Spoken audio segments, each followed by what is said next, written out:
Apabila kita sering mengikuti perkembangan penelitian pada zaman dahulu, pasti kita bisa menemukan hal-hal yang ganjil pada zaman dinosaurus. Hanya ada satu manuskrip di dunia yang sedikit mengupas tentang hal ini. Manuskrip ini sekarang tersimpan di suatu chapel di Swedia. Bangsa Nisnas adalah bangsa yang besar yang musnah jauh sebelum Nabi Adam. Bangsa Nisnas dipercaya hidup jauh di utara bumi dekat dengan kutub utara. Salah satu kota tempat terdapatnya peninggalan bangsa Nisnas ini adalah Spitsbergen. Di kota inilah banyak terdapat peninggalan dari bangsa yang telah musnah ini, seperti lukisan-lukisan manusia bersayap ataupun makhluk setengah hewan.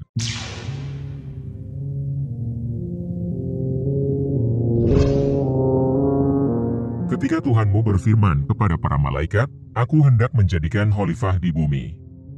Para malaikat pun mengajukan sebuah pertanyaan. Mereka berkata, "Apakah engkau hendak menjadikan orang yang merusak dan menumpahkan darah di sana, sedangkan kami bertasbih memuji dan menyucikan nama-Mu?" Di sini diisyaratkan bahwa sudah ada orang yang merusak dan menumpahkan darah.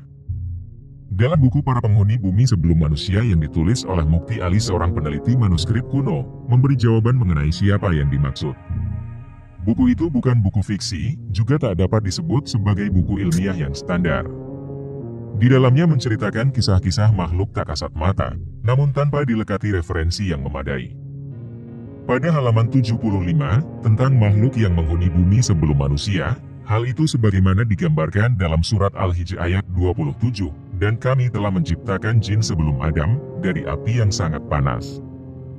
Diperkuat dengan keterangan Ibnu Abbas, setelah Allah menciptakan langit dan bumi dengan segala sifatnya, gunung-gunung telah ditancapkan. Angin telah dilepaskan, di bumi telah ada binatang-binatang liar dan bermacam-macam burung. Maka buah-buahan mengering dan berjatuhan ke bumi, lalu di bumi tumbuh rumputan yang satu sama lain saling tumpang tindih. Pada saat itu, bumi mengadukan persoalan tersebut kepada Tuhannya. Atas pengaduan itu, Allah menciptakan umat yang beraneka ragam dan berlainan jenis, yang diberi nama jin. Ya, bangsa jin adalah penghuni bumi sebelum manusia. Namun, tak hanya bangsa jin saja, buku ini mengisahkan 4 jenis makhluk penghuni bumi pramanusia, yaitu jin, atau Abul Jan dan Banul Jan, Bin, Jan, dan Iblis. Keempat jenis makhluk ini, secara berurutan menggantikan yang sebelumnya. Iblis, adalah jenis terakhir dari bangsa jin. Proses penggantian itu, dikarenakan mereka saling berperang satu sama lain. Puncaknya, iblis menjadi raja langit dan bumi, memerangus makhluk jenis lain yang gemar berperang dan menumpahkan darah. Kisah yang cukup populer di kalangan para ulama, diriwayatkan dari Ishaq, dari Juwaibir dan Utsman. Allah Ta'ala menciptakan jin, dan memerintahkan mereka untuk membangun peradaban bumi. Mereka dahulu rajin beribadah kepada Allah, sampai waktu yang sangat lama. Lalu mereka terus bermaksiat kepada Allah, sampai terjadi pertumpahan darah. Di antara mereka, ada seorang malaikat yang bernama Yusuf, namun para jin kemudian membunuhnya. Lalu Allah murka, mengutus sekelompok tentara dari barisan malaikat yang tinggal di langit dunia. Di antara mereka, ada jin yang ikut berperang yang disebut iblis. Malaikat itu berjumlah 4.000 orang, lalu mereka turun ke bumi, lalu memusnahkan bangsa jin itu di muka bumi, sampai mengusir mereka dari daratan ke samudera. Kemudian, malaikat yang memerangi jin tadi, termasuk jin iblis, mendiami bumi. Lalu amal mereka menjadi kembali buruk, dan mereka lebih senang berdiam di bumi. Nah, makhluk-makhluk itulah yang disaksikan oleh para malaikat. Sehingga ketika Allah berkeinginan untuk menurunkan khalifah dari jenis manusia Adam, malaikat menduga bahwa mereka akan saling menumpahkan darah dan melakukan kerusakan. Meski dugaan para malaikat ini mengandung sedikit kebenaran, tetapi Allah memiliki maksud lain. Maka jawaban Allah, "Sesungguhnya, aku mengetahui apa yang tidak kamu ketahui, sebagaimana Banul Jan." Selanjutnya, selain keempat makhluk tak kasat mata itu, ternyata ada manusia pra-Adam. Isyarat keberadaan makhluk ini adalah makhluk yang melakukan pertumpahan darah. Sebab, bangsa jin tidak memiliki darah seperti manusia. Yang memiliki darah disebut sebagai bangsa Nisnas. Mereka adalah makhluk berdaging, umumnya mereka memiliki tubuh setengah manusia dan setengah binatang. Makhluk ini hidup sezaman dengan bangsa jin, mereka termasuk yang ditumpas oleh iblis karena telah melakukan kerusakan. Sisa mereka bersembunyi di gunung-gunung, di pantai, bahkan di dalam laut. Kedua bangsa ini, yaitu bangsa Jin dan bangsa Nisnas, memiliki kecerdasan yang tidak biasa dan memiliki jejak peradaban yang mencengangkan. Hingga para peneliti, tak jarang ada yang ragu untuk meneruskan penelitiannya. Sebab, bukti-bukti berupa ukiran di dinding goa maupun artefak-artefak, terlampau sulit untuk dipikirkan secara logis. Sebagai contoh, Jared Diamond dalam bukunya, Runtuhnya Peradaban-Peradaban Dunia, yang pada akhirnya lebih memilih mendeskripsikan secara menduga-duga, mencoba rasional, namun tetap menyimpan keresahan, dalam mencari gambaran yang pas. Mengapa patung-patung seberat puluhan hingga ratusan ton bisa dibuat di Pulau Paskah, yang secara teknologi dan hitung-hitungan sulit dibayangkan? Dari jejak-jejak peninggalan lukisan dan artefak, para ilmuwan menyimpulkan bahwa makhluk-makhluk itu hadir di era sebelum Adam. Tetapi mereka sudah mengembangkan semacam teknologi yang canggih, melampaui manusia kini. Piramid adalah salah satu bukti betapa pikiran mereka sudah maju. Juga adanya penemuan kota bawah laut, ataupun kota tenggelam di dalam bumi, membuktikan bahwa makhluk-makhluk itu sedemikian cerdasnya. Bedanya mereka dengan manusia Adam, ukuran otak mereka lebih kecil, namun tenaganya luar biasa besarnya. Seperti Neanderthal, yang juga adalah makhluk mirip manusia, yang punah bersamaan dengan hadirnya Homo sapiens manusia Adam, dalam pandangan sains modern. Ciri umum bangsa Nisnas, adalah wujud manusia setengah binatang, atau binatang setengah manusia. Misalnya gambar manusia berkepala burung yang berasal dari Mesir kuno. Juga di Indonesia adanya ukiran-ukiran manusia berkepala Garuda, dan manusia-manusia bersayap.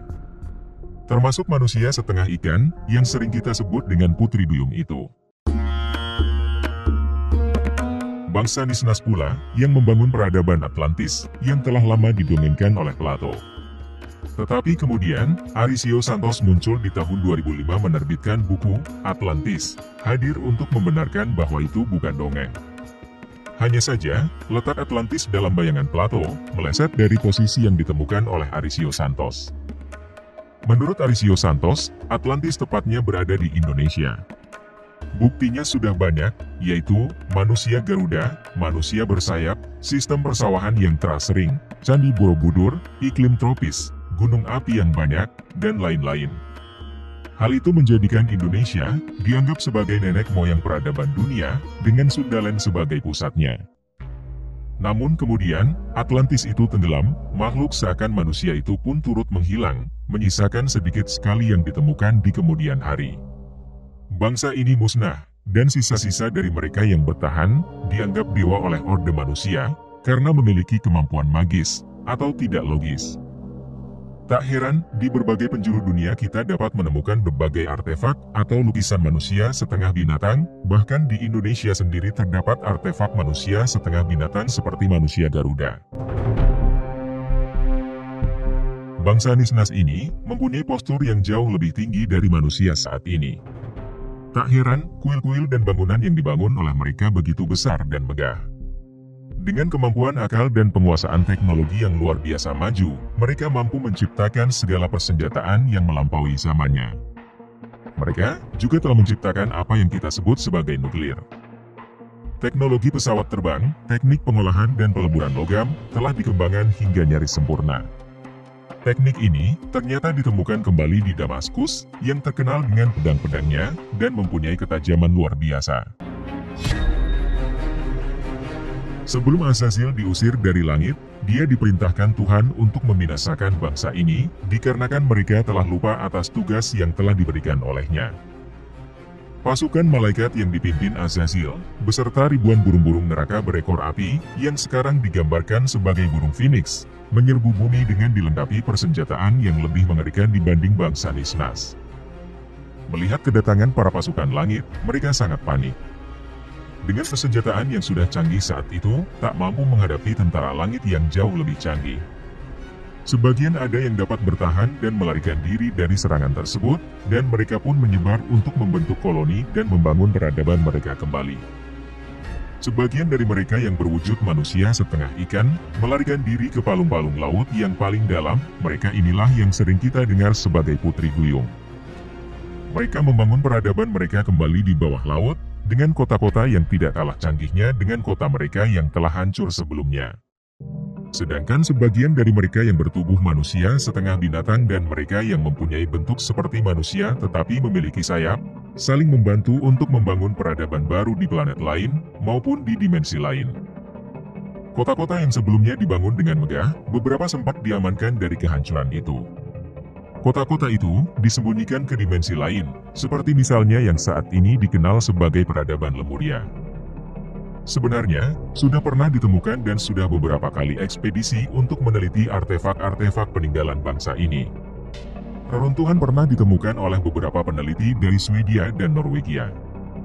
Namun, semakin mereka tahu, semakin mereka bingung, dan akhirnya mereka ragu untuk meneruskan penelitian dan riset mereka.